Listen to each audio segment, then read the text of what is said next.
तो प्यारे बच्चों, आज हम स्टार्ट करने जा रहे हैं कक्षा 10 का पार्ट फर्स्ट रासायनिक अभिक्रियाएं एवं समीकरण का पार्ट थर्ड। तो हमने पार्ट सेकंड में आपको पढ़ाया था कि रासायनिक समीकरण क्या होती हैं और रासायनिक समीकरण को किस प्रकार संतुलित किया जाता है, वो मैंने आपको सिखाया।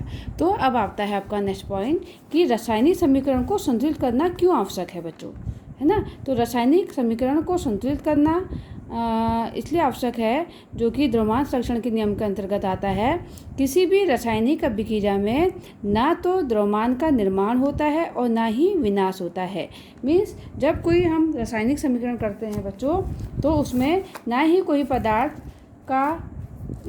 पदार्थ का निर्माण होता है और ना ही विनाश होता है। मीन्स वो अभिक्रिया अग्र से पश्च की ओर को जाती है और पश्च से अग्र की ओर को जाती है। मीन्स अगर वो उत्क्रमणी है, ठीक है। जैसे कि हमारा एक एग्जाम्पल था, हमने जो पहले इस वीडियो में बताया था आपको।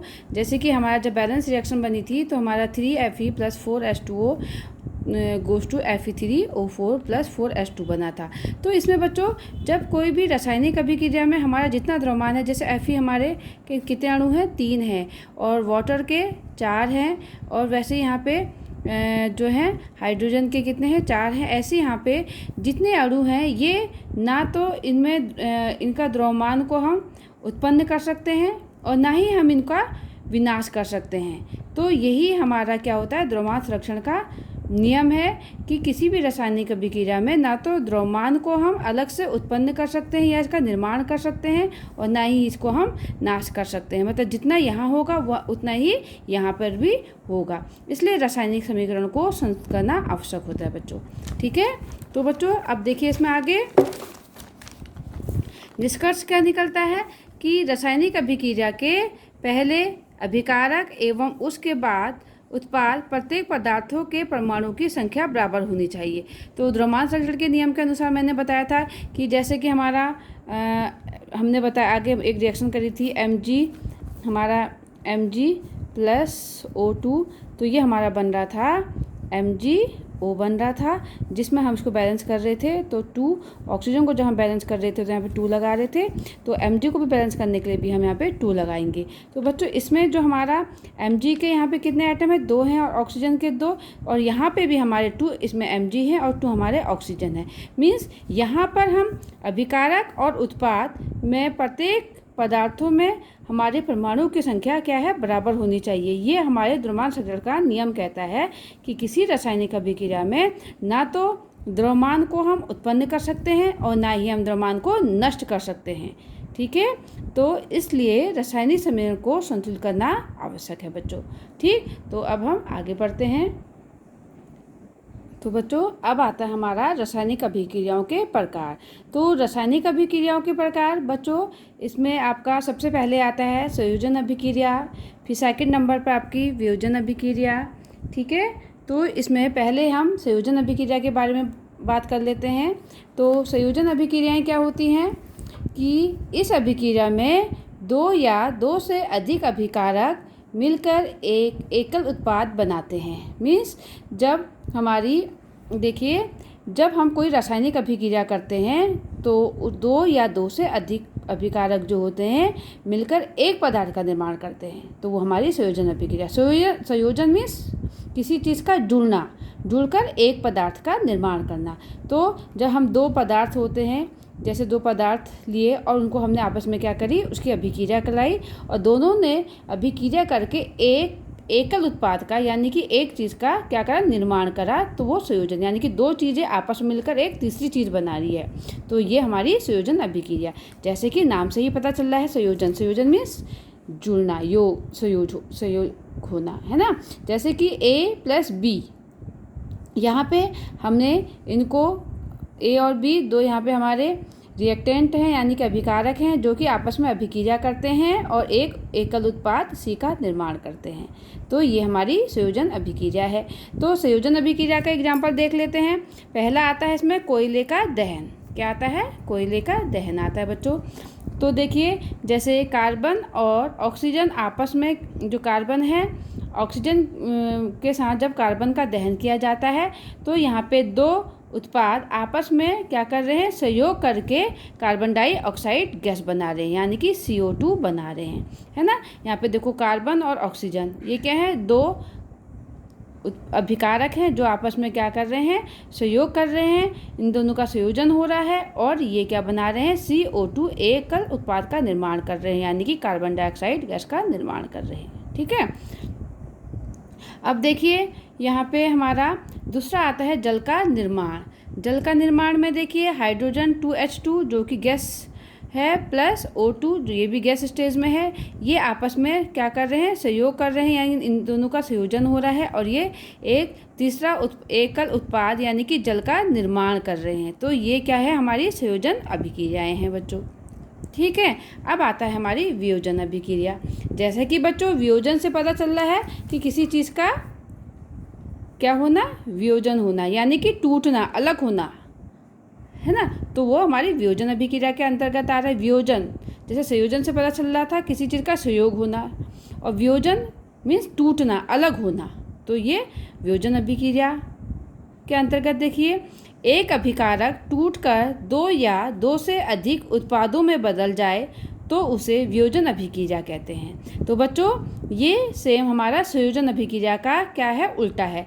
ठीक, तो इसमें कोई भी एक अभिकारक जब हमारे दो या दो से अधिक उत्पादों का निर्माण करता है तो वो वियोजन अभिक्रिया कहलाता है। जैसे यहाँ पे हमने ए लिया, ए को जो ए हमारा अभिकारक है ये टूट कर क्या कर रहा है, छोटे छोटे पार्टिकल्स में अपने छोटे छोटे पार्टिकल्स बना रहा है, में बुझ जा रहा है, यानी कि छोटे छोटे उत्पाद बना रहा है, और यही हमारा वियोजन अभिक्रिया कहलाता है। यानी कि ए टूट कर बी और सी हमारा उत्पाद दे रहा है।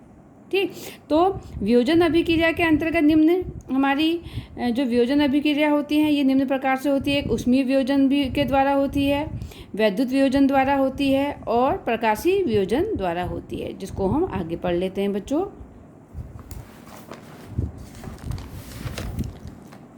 तो इसमें देखिए पहला आता है आपका ऊष्मीय वियोजन। ऊष्मीय वियोजन हमारा अभिकारक का, इसमें देखिए अभिकारक का ऊष्मा या गर्मी द्वारा किया गया वियोजन ऊष्मीय वियोजन कहलाता है ना। यहाँ पे कह रहा है कि ऊष्मीय वियोजन अभिकारक का ऊष्मा द्वारा किया गया वियोजन ऊष्मीय ऊर्जा, यानी कि कोई अभिकारक का यानी कि कोई भी हमारा अभिकारक जब ऊष्मा देने पर वो एक या अधिक उत्पादों का निर्माण करता है या एक या अधिक उत्पादों में टूटता है तो वो वियोजन ऊष्मीय वियोजन कहलाता है। ठीक है, ऊष्मीय वियोजन यानी कि ऊष्मा के कारण जो वियोजन होता है वो ऊष्मीय वियोजन कहलाता है। जैसे कैल्शियम कार्बोनेट CaCO3 जो कि सॉलिड अवस्था में है, ऊष्मा देने पर ये क्या करता है, इस ऊष्मा को एब्जॉर्ब करता है और क्या करता है, दो उत्पाद का निर्माण करता है, यानी कि कैल्शियम ऑक्साइड CaO जो कि सॉलिड स्टेज में है और प्लस कार्बन डाइऑक्साइड जो कि गैस स्टेज में है का उत्पाद करता है। ठीक, दूसरा आता है हमारा वैद्युत वियोजन।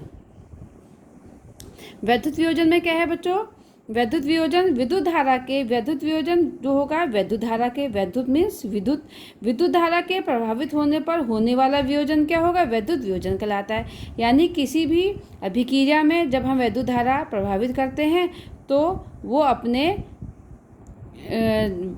वैद्युत धारा प्रभावित करते हैं तो वो एक या एक से अधिक उत्पादों का निर्माण करता है, तो वो वियोजन कौन सा कहलाता है, वैद्युत वियोजन, है ना। जैसे कि जल हमारा लिक्विड स्टेज में होता है। जल क्या होता है बच्चों, लिक्विड द्रव अवस्था में होता है।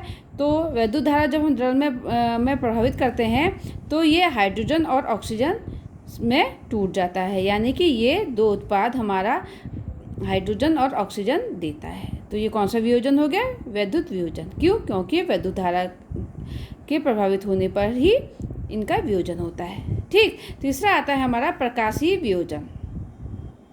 प्रकाशीय वियोजन सूर्य के प्रकाश की उपस्थिति में होने वाला वियोजन प्रकाशीय वियोजन कहलाएगा।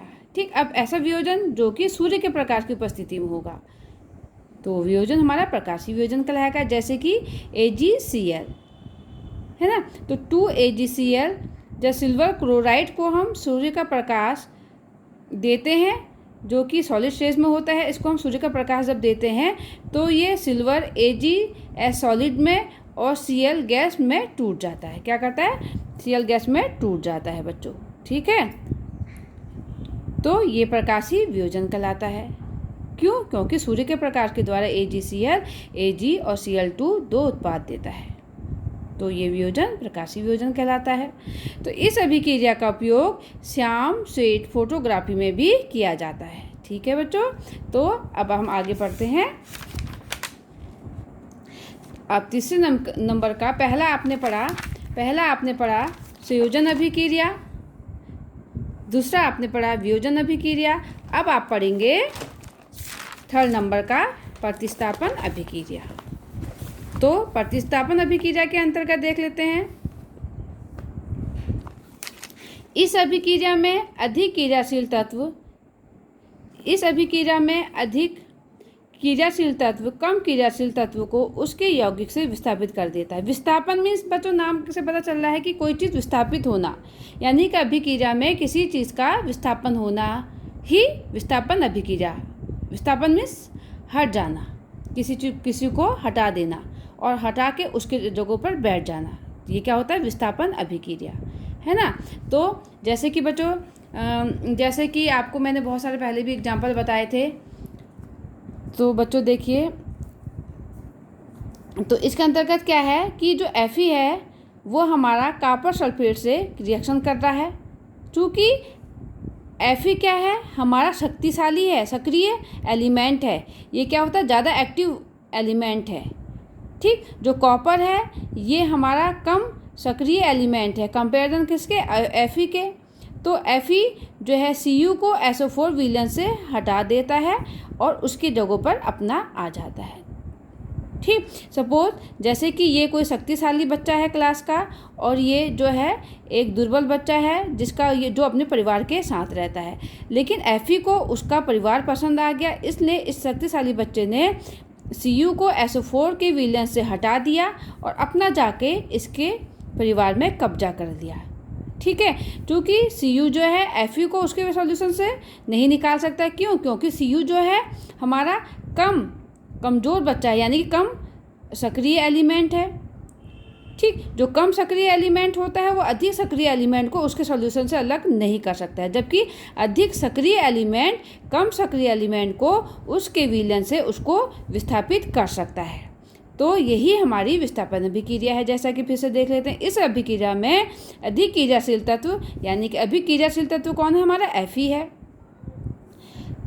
तत्व कम अभिक्रियाशील तत्व को यानी कि Cu जो है हमारा कम अभिक्रियाशील तत्व है को उसकी यौगिक, यानी कि CuSO4 किसका यौगिक है? कॉपर सल्फेट का यौगिक है, को उसके विलयन से अलग कर देता है। देखो जो हमारा Fe है वो Cu को यहाँ से क्या करता है? निकाल देता है, निकाल के इसको यहाँ कर देता, अलग कर देता है और अपना जाके SO4 के साथ हमारा अपना आ जाता है ना।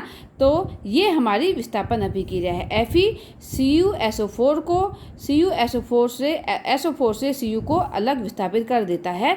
तो ये हमारी विस्थापन अभिक्रिया का एग्जाम्पल है। तो बच्चों यहाँ पे एक का विस्थापन हुआ था, तो ये विस्थापन अभिक्रिया। अब हम पढ़ेंगे चौथे नंबर की जो अभिक्रिया है, द्विविस्थापन अभिक्रिया। अब द्विविस्थापन अभिक्रिया से ही पता चल रहा है कि यहाँ पे दो यौगिकों का विस्थापन हो रहा है ना। तो इसमें देखिए, इस अभिक्रिया में द्विविस्थापन अभिक्रिया के अंतर्गत इस अभिक्रिया में उत्पादों का निर्माण दो यौगिकों के बीच आयनों के आदान प्रदान से होता है। मीन्स इस अभिक्रिया में जो उत्पादों का हमारा निर्माण होता है, यानी कि उत्पाद हमारे ये हैं, उत्पादों का जो निर्माण होता है दो यौगिकों के आयनों के आदान और प्रदान से होता है, द्विविस्थापन अभिक्रिया कहलाता है। बच्चों देखिए, जैसे कि आपको पता है Na पर हमारा प्लस चार्ज होता है और SO4 पर हमारा माइनस चार्ज होता है, और Ba पर हमारा +2 चार्ज होता है और Cl पर हमारा माइनस चार्ज होता है। ठीक, जब हम इनके बीच में अभिक्रिया कराते हैं तो हमारा जो माइनस चार्ज वाला है, वो जो प्लस चार्ज वाला सोडियम है वो Cl के साथ जाता है, तो हमारा ये Na+Cl- बनाता है। ठीक, और जो Ba वाला है वो हमारा SO4 यानी कि माइनस वाले के पास जाता है और ये हमारा BaSO4 बेरियम सल्फेट सॉल्यूशन बनाता है। इस प्रकार द्विविस्थापन अभिक्रिया यौगिकों के बीच आयनों के आदान और प्रदान से होता है। तो ये अभिक्रिया हमारी द्विविस्थापन अभिक्रिया कहलाती है ना बच्चों। क्योंकि देखिए सोडियम और बेरियम इनका क्या है, दोनों का ही स्थान आपस में चेंज हुआ है ना। तो यहाँ पे दोनों ही क्या हो रखा है, इनका द्विविस्थापन हो रखा है, इसलिए यह अभिक्रिया द्विविस्थापन कहलाती है बच्चों। ठीक, अब आता है हमारा 5th नंबर का उपचन और अपचन बच्चों। तो इसमें देखिए उपचन अभिक्रियाएं आपने बच्चों, जैसा कि आपने 9th में भी पढ़ा होगा इसके बारे में, एक बार हम यहाँ फिर बताते हैं।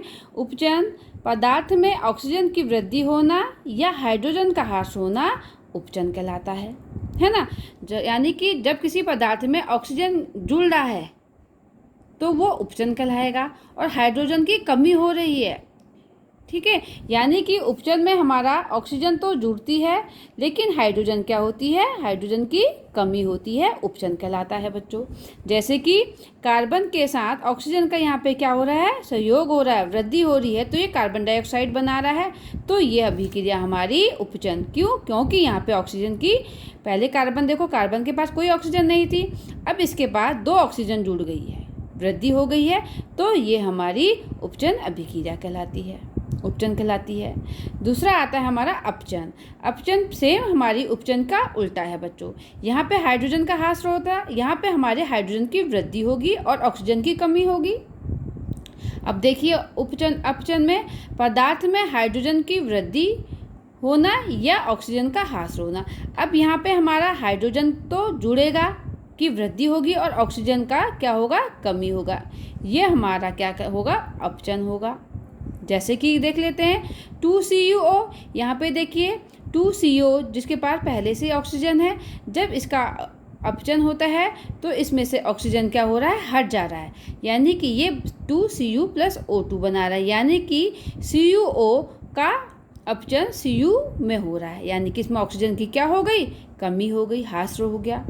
ठीक, तो ये हमारी अपचन अभिक्रिया का एग्जाम्पल हो गया। सेम यही है, जैसे कार्बन डाइऑक्साइड के पास जब इसका उपचन होता है कार्बन में, तो ये C और ये अपने O2 को क्या कर रहा है, ऑक्सीजन की कमी हो रही है इसमें ना, C+O2, यानी कि CO2 का कार्बन में अपचन हो रहा है। तो ये हमारी अपचन अभिक्रिया के एग्जाम्पल हैं। तो बच्चों ऐसे ही जिन अभिक्रियाओं में अपचन और उपचन साथ साथ होती है वो अभिक्रियाएं हमारी रेडॉक्स अभिक्रियाएं कहलाती हैं। क्या कहलाती हैं, रेडॉक्स अभिक्रियाएं कहलाती हैं। जैसे देख लेते हैं रेडॉक्स अभिक्रियाएं, जिन रासायनिक अभिक्रियाओं में उपचन और अपचन साथ साथ होती हैं रेडॉक्स अभिक्रियाएं कहलाती हैं। देखिए बच्चे, जैसे कि CuO+H2 goes to Cu+H2O। अब देखो बच्चों, यहाँ पे हमारा CuO के पास हमारा ऑक्सीजन है, CuO का यहाँ पर Cu में क्या हो रहा है बताइए। अब यहाँ पे ऑक्सीजन था, अब यहाँ पे ऑक्सीजन नहीं है, यानी कि यहाँ पे ऑक्सीजन की क्या हुई, कमी हुई, तो यहाँ पे इसका क्या हुआ, अपचन हुआ। क्यों? क्योंकि यहाँ पे हमारा ऑक्सीजन की क्या हुई, ऑक्सीजन की ह्रास हुई, ऑक्सीजन की कमी हुई बच्चों, है ना। अब देखिए हाइड्रोजन को, देखिए हाइड्रोजन का यहाँ पे हाइड्रोजन के पास क्या है, कोई भी ऑक्सीजन नहीं है। अब हाइड्रोजन का यहाँ पे H2O में क्या हो रहा है, उपचन हो रहा है। क्यों हो रहा है?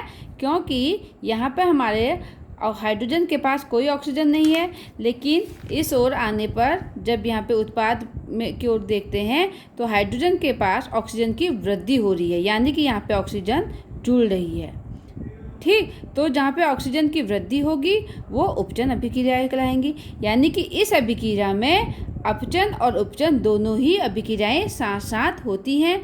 तो ऐसी अभिक्रियाएं क्या कहलाती हैं, रेडॉक्स अभिक्रियाएं कहलाती हैं। बच्चों ये बहुत अच्छा पॉइंट है, तो इसको आपने बहुत अच्छे से समझना है बच्चों, ठीक है। अब आता है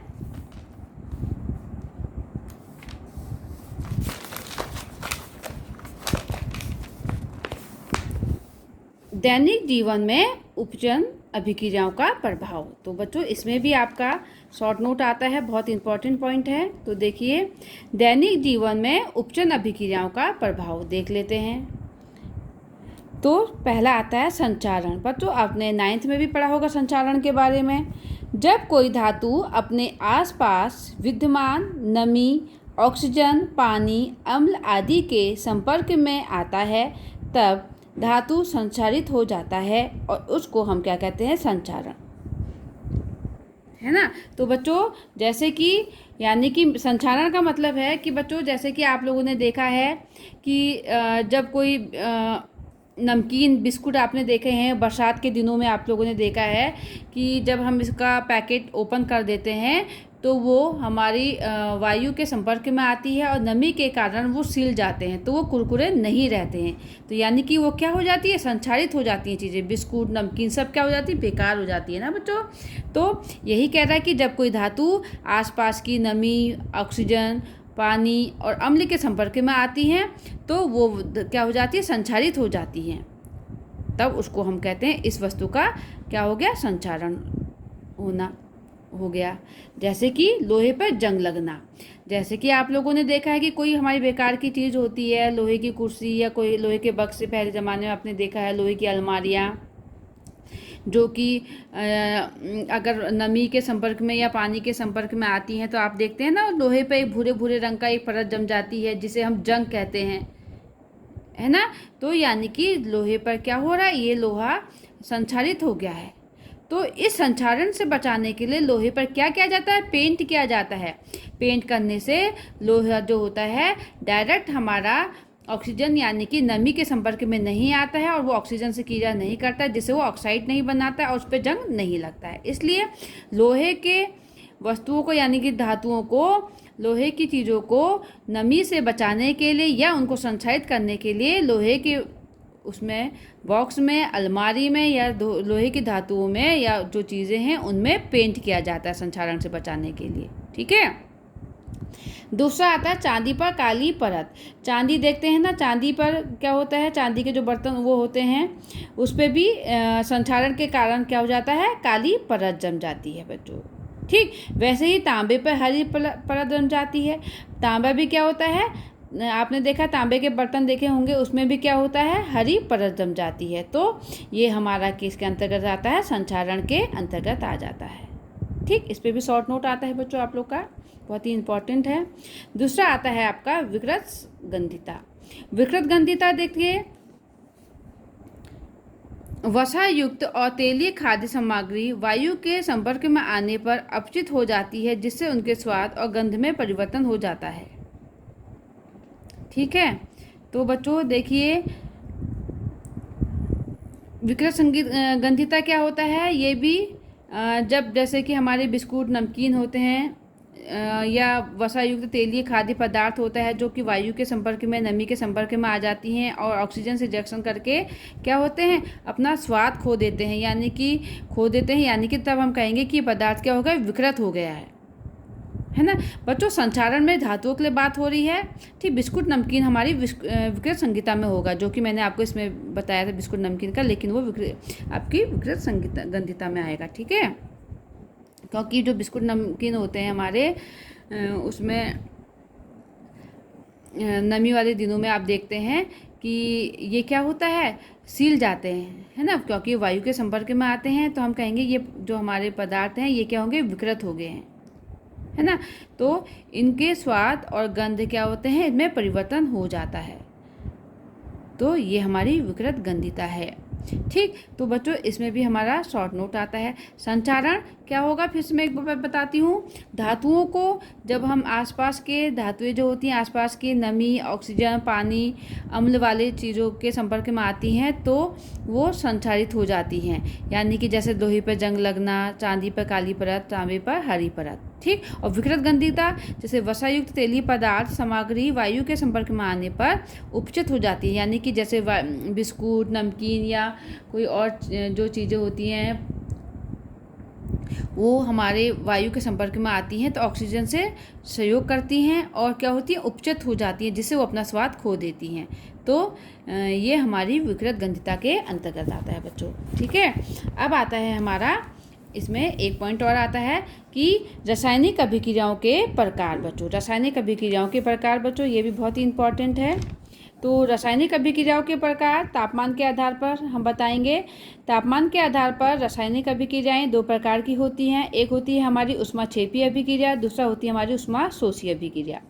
तो ऊष्माशोषी अभिक्रिया जो है, जिन अभिक्रियाओं में उत्पाद के निर्माण के साथ साथ ऊष्मा का उत्सर्जन होता है, ऊष्माक्षेपी अभिक्रिया कहलाते हैं। यानी कि जिस अभिक्रिया में हमारी ऊष्मा का उत्सर्जन यानी कि ऊष्मा निकलती है वो हमारी ऊष्माक्षेपी अभिक्रिया कहलाती है ना। जब अभिक्रिया होगी, अभिक्रिया में क्या होगा बच्चों, हमारा उत्पाद भी बनेगा और उत्पाद के साथ साथ उसमें हमारी ऊष्मा भी निकलती है। तो ऊष्मा, जिन अभिक्रिया में ऊष्मा का उत्सर्जन होगा वो हमारी ऊष्माक्षेपी अभिक्रिया कहलाएगी। जैसे कि प्राकृतिक गैस का दहन, CH4 मेथेन को, जब हम मेथेन गैस को जब ऑक्सीजन के संपर्क में इसको जलाया जाता है, जब मेथेन गैस ऑक्सीजन के साथ इसका दहन किया जाता है तो ये कार्बन डाइऑक्साइड और जल यानी कि वाष्प, देखो बच्चों अब यहाँ पे देखिए H2O, जो कि आपको पता है जल हमारा किस स्टेज में होता है, हमारा लिक्विड स्टेज में होता है, लेकिन यहाँ पे जो जल है हमारा गैस स्टेज में है। क्यों? क्योंकि यहाँ पे हमारी जो ऊष्मा निकल रही है वो भाप के रूप में निकल रही है, इसलिए जो H2O है वो हमारे भाप के स्टेज में है यानी कि गैस स्टेज में है, और यहाँ पे हमारी ऊष्मा का उत्सर्जन हो रहा है। तो ये हमारी ऊष्माक्षेपी अभिक्रिया का एग्जाम्पल है। ठीक है। दूसरा आता है हमारा ऊष्माशोषी अभिक्रियाएं। क्या आता है? ऊष्माशोषी अभिक्रियाएं बच्चों। तो ऊष्माशोषी अभिक्रियाओं में देखो, जिन अभिक्रियाओं में अभिकारकों को तोड़ने के लिए ऊष्मा, प्रकाश या वैद्युत ऊर्जा का अवशोषण होता है वो ऊष्माशोषी अभिक्रियाएं होती है। मीन्स जिन अभिक्रियाओं में ऊष्मा का अवशोषण होता है, ऊष्मा को क्या किया जाता है, शोषण किया जाता है, वो अभिक्रियाएं हमारा ऊष्माशोषी अभिक्रिया। यानी कि जिन अभिक्रियाओं में हमारे जो ये जैसे ये अभिकारक है इसको तोड़ने के लिए हमें या तो ऊष्मा की आवश्यकता होगी या प्रकाश की आवश्यकता होगी या विद्युत की आवश्यकता होगी, तो इसमें ऊष्मा का अवशोषण होता है। यानी कि कैल्शियम कार्बोनेट को तोड़ने के लिए हमें ऊष्मा की आवश्यकता होगी और ये ऊष्मा इसको हमें जो है ऊष्मा के द्वारा मिल रही ऊष्मा, हम जब इसमें गर्मी दे रहे हैं तो ये इस एनर्जी को एब्जॉर्ब कर रही है, अवशोषित कर रही है। अवशोषित करने के बाद ये अपने अवयवों में टूट जा रही है, यानी कि कैल्शियम ऑक्साइड और कार्बन डाइऑक्साइड में टूट जा रही है। तो यहाँ पर हमारा एनर्जी का क्या हो रहा है, अवशोषण हो रहा है कैल्शियम कार्बोनेट के द्वारा, इसलिए ये ऊष्माशोषी अभिक्रिया है। जैसा कि ऊष्माशोषी ऊष्मा का अवशोषण होना ऊष्माशोषी अभिक्रिया, ऊष्माक्षेपी जहाँ पे ऊष्मा रिलीज हो रही है, ऊष्मा का उत्सर्जन हो रहा है। ठीक। तो वियोजन अभिक्रिया, जहाँ पे वियोजन अभिक्रिया के जितने भी हमारे एग्जाम्पल हैं वो हमारे ऊष्माशोषी अभिक्रिया के अंतर्गत आता है। जैसे कि हमारा ऊष्मा वियोजन है, प्रकाशीय वियोजन है, वैद्युत ऊर्जा वियोजन है, सब हमारा ऊष्माशोषी अभिक्रिया के ही एग्जाम्पल आते हैं बच्चों। ठीक। तो बच्चों आशा है कि आपको पूरा चैप्टर बहुत अच्छे से समझ में आया होगा। फिर भी अगर कोई पॉइंट हमारे इसमें रह गए होंगे तो आप हमें कमेंट्स में बता सकते हैं, और आशा है कि आपको बहुत अच्छे से समझ में आएगा और आप इनको देख के अच्छे से समझेंगे बच्चों।